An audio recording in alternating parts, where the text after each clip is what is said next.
सोमेश्वर हे आमचं आजोळ असल्याकारणाने आमचं लहानपणापासून एक खूप घट्ट नातं आहे या जागेशी.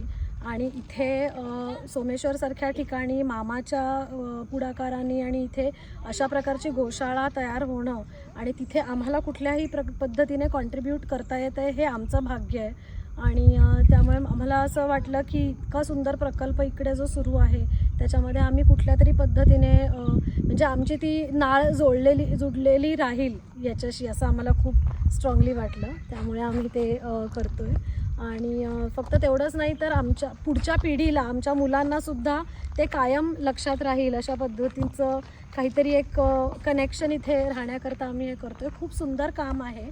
आणि मुख्य म्हणजे इतक्या भटक्या गायींना इकडे अशा प्रकारे घेऊन येत आहेत, त्यांची इतकी सुंदर काळजी घेतली जाते. जी गाय आत्ता वासरू जे आम्ही सिलेक्ट केलं आहे त्याच्या मागचं मुख्य कारण तेच आहे की हे वासरू हे त्याची आई नाही आहे इकडे.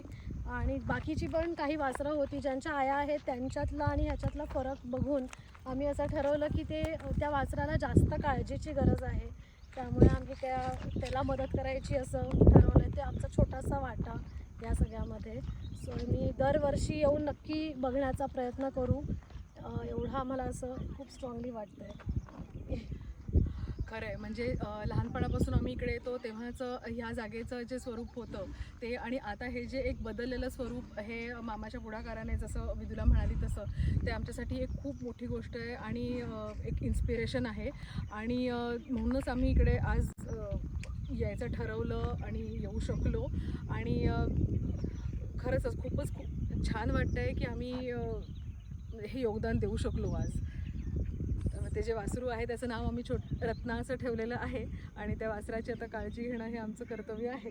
छान वाटलं आम्हाला इकडे येऊन, खूप छान वाटलं. इथे सगळं रमतो वगैरे आम्ही आणि असं जावं पण नाही असं वाटत. आणि मोबाईलमध्ये जे आम्ही गायींबद्दल जे पिक्चर्स वगैरे बघतो ते आज ॲक्च्युअल बघता आले आम्हाला.